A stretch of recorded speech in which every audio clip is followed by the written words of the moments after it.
നമസ്കാരം, ഭാരത് ലൈവിലേക്ക് സ്വാഗതം.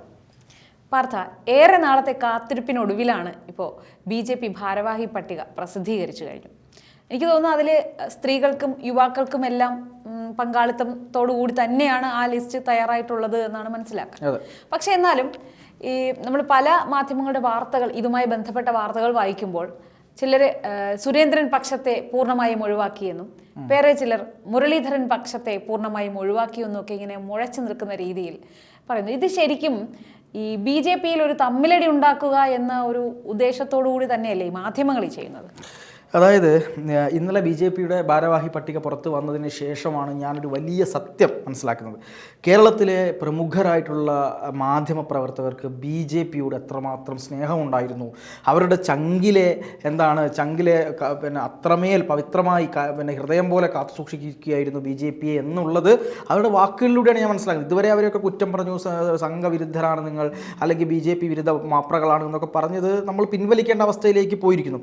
മാത്രമല്ല സുരേന്ദ്രനെ പരിഹസിച്ചുകൊണ്ടിരുന്ന സുരേന്ദ്രനെ ഇവരെത്രത്തോളം ഇഷ്ടപ്പെട്ടു എന്നതാണ്. അതെ, സുരേന്ദ്രൻ ഫാൻസ് അസോസിയേഷൻ ഒക്കെ ഈ പറയുന്ന ഈ മാധ്യമ പ്രവർത്തകർക്കിടയിൽ ഉണ്ട് എന്നുള്ളത് ഇന്നലെയാണ് എനിക്ക് മനസ്സിലായത്. അത് വലിയൊരു ചരിത്ര സംഭവമാണ്.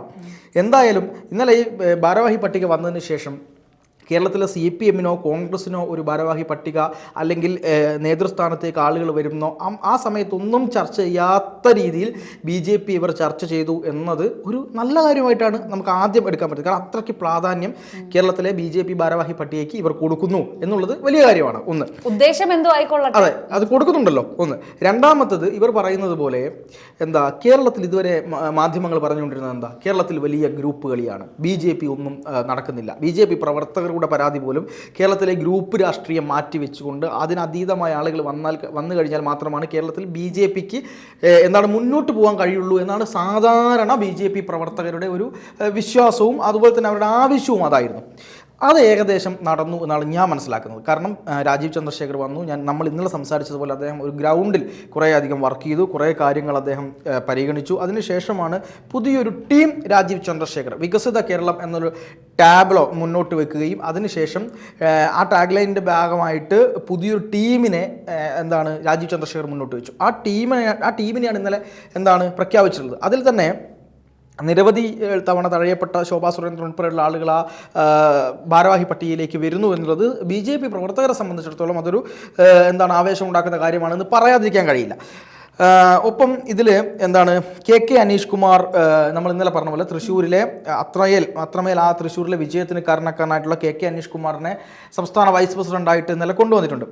ഇതൊക്കെ കണ്ടപ്പോൾ കേരളത്തിലെ മാധ്യമങ്ങൾക്ക് ഒരു പേടി. കാരണം കേരളത്തിലെ BJPയിൽ നിന്ന് ഗ്രൂപ്പ് രാഷ്ട്രീയം അപ്രത്യക്ഷമാവുകയാണോ, ഗ്രൂപ്പ് നേതാക്കന്മാരെല്ലാം മാറ്റപ്പെടുന്നു, പുതിയ ആളുകളെ കൊണ്ടുവരുന്നു. ഇപ്പോൾ അനൂപ് ആൻ്റണിയെ ജനറൽ സെക്രട്ടറി ആക്കിയിരിക്കുന്നു. യൂത്താണ് അനൂപ് ആൻ്റണി യൂത്താണെന്ന് മാത്രമല്ല അദ്ദേഹം തുടക്കകാലം മുതലേ സംഘവുമായി ബന്ധമുള്ള ഒരു ക്രിസ്ത്യൻ മതവിശ്വാസിയാണ്. അദ്ദേഹത്തിന് ദേശീയ രാഷ്ട്രീയവുമായി ബന്ധപ്പെട്ട് നല്ല പിടിപാടുള്ള ആളാണ്, ഹിന്ദി സംസാരിക്കുന്ന ആളാണ്. അങ്ങനത്തെ കുറേ ഗുണങ്ങൾ ആർക്കുണ്ട്? ഈ പറയുന്ന അനൂപ് ആൻ്റണിക്കുണ്ട്. യൂത്തിനിടയ്ക്ക് കുറച്ച് കാര്യങ്ങൾ ചെയ്യാൻ അനൂപ് ആൻ്റണിക്ക് പറ്റുമെന്നുള്ളത് കൊണ്ട് തന്നെ അനൂപ് ആൻ്റണിയെ പരിഗണിച്ചത് വളരെ നല്ല കാര്യമായിട്ട് നമ്മൾ മനസ്സിലാക്കുന്നുണ്ട്. അതുപോലെ മറ്റുള്ള ആളുകൾ, ജനറൽ സെക്രട്ടറിമാരായിട്ട് മറ്റ് വന്ന ആളുകളെല്ലാം നോക്കുമ്പോഴും അവർ ഒന്നിനൊന്ന് മെച്ചമുള്ള, ഇപ്പം MT രമേശ് ഉൾപ്പെടെയുള്ള ആളുകൾ കഴിഞ്ഞ കാലമായിട്ട് ജനറൽ സെക്രട്ടറി സ്ഥാനത്ത് നിൽക്കുന്ന ആളുകളാണ്. അവരെ MT രമേശിനെയൊന്നും ജനറൽ സെക്രട്ടറി സ്ഥാനത്ത് മാറ്റേണ്ട ആവശ്യമില്ല, അദ്ദേഹം നല്ല നിലയ്ക്ക് പ്രവർത്തിക്കുന്നുണ്ട്. MT രമേശ് വന്നു. അതുപോലെ നമ്മൾ മുമ്പ് പറഞ്ഞുകൊണ്ടിരുന്ന കാര്യം ഈ IPS ഉദ്യോഗസ്ഥന്മാരൊക്കെ നമ്മുടെ BJPയിലേക്ക് വരുന്ന സമയത്ത് അവരെ പാവകളാക്കി നിർത്തുന്നു, അവർക്ക് പാർട്ടി സ്ഥാനം കൊടുക്കുന്നില്ല. അവരുടെ ആവശ്യങ്ങൾ എന്താണ്, അല്ലെങ്കിൽ അവരുടെ അഭിപ്രായങ്ങൾ എന്താണ്, പാർട്ടിയെപ്പറ്റി അവരുടെ വ്യൂ എന്താണ്, ഇതൊന്നും നമ്മൾ പരിഗണിക്കുന്നില്ല എന്നാണ് പറഞ്ഞുകൊണ്ടിരുന്നത്. അതിനൊരു പരിഹാരം വന്നിരിക്കുന്നു. അതെ, DGP ആയിരുന്ന ശ്രീലേഖയെ ഈ പറയുന്ന സംസ്ഥാന വൈസ് പ്രസിഡന്റ് ആക്കിയിരിക്കുന്നു.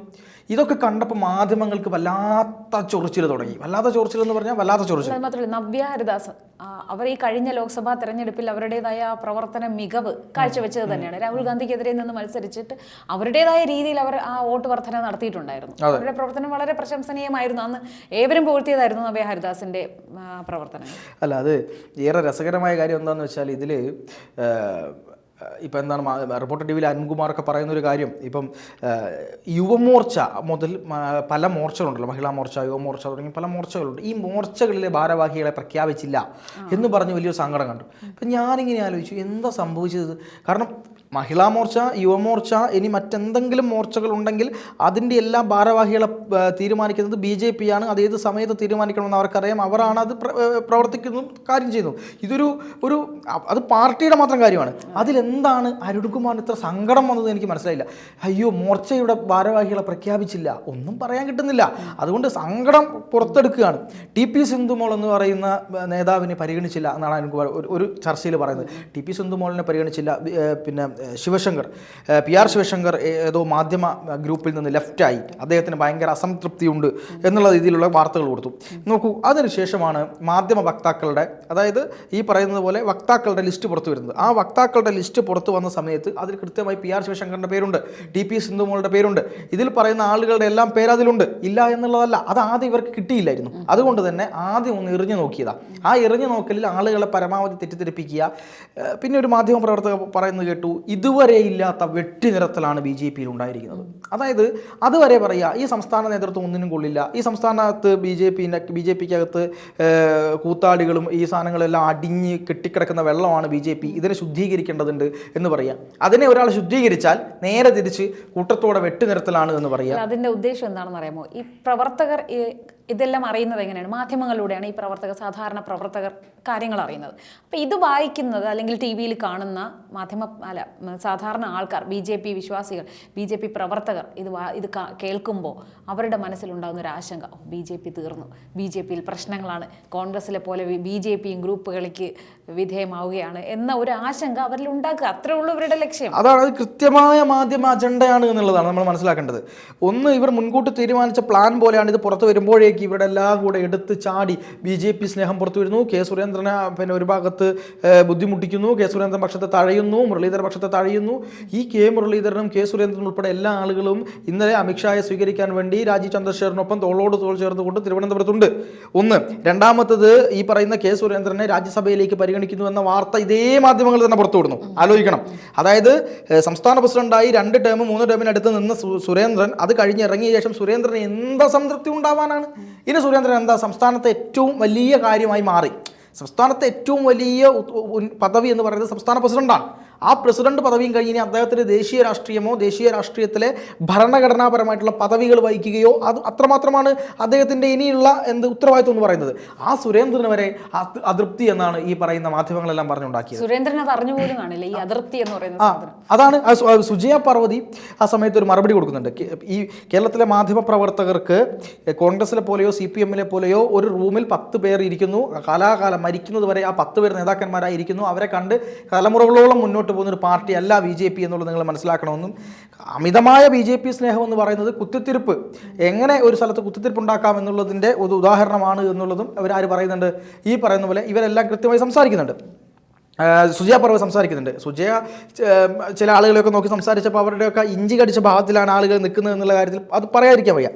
പിന്നെ ഏറ്റവും വലിയൊരു കാര്യം എന്ന് പറഞ്ഞാൽ ഈ പറയുന്ന പോലെ കേരളത്തിലെ ചില മാധ്യമ പ്രവർത്തകരെ കൊണ്ട് സ്കിൻ ഡോക്ടർമാർക്ക് അതുപോലെ തന്നെ ചൊറിച്ചിലിനുള്ള മരുന്ന് വിൽപ്പനക്കാർക്കൊക്കെ നല്ല ലാഭം ഉണ്ടാകാനുള്ള സാധ്യതയുണ്ടെന്നാണ്. കാരണം ഇത്തരം ചില മാധ്യമ പ്രവർത്തകർക്ക് ചൊറിച്ചിലിൻ്റെ മരുന്നുകൾ കേരളത്തിൻ്റെ പല ഭാഗങ്ങളിൽ നിന്ന് ഈ കൊറിയറായിട്ട് അയച്ചു കൊടുക്കാനുള്ള സാധ്യതകൾ വരെ ഉണ്ട് എന്നാണ് ഞാൻ മനസ്സിലാക്കുന്നത്. അപ്പം അതിന് മികച്ച ആയുർവേദ മരുന്നുകളുണ്ട്, അലോപ്പതി മെഡിസിൻസ് ഉണ്ട്, ഹോമിയോ മെഡിസിൻ വരെ ഇവർക്ക് വാങ്ങി അയച്ചു കൊടുക്കാനുള്ള സാധ്യതയുണ്ട്. അല്ല, ആ ചൊറിച്ചിൽ ഉണ്ടാകാനുള്ള കാരണം കേരളം പ്രബുദ്ധ കേരളമാണ്, മലയാളികളാണ്.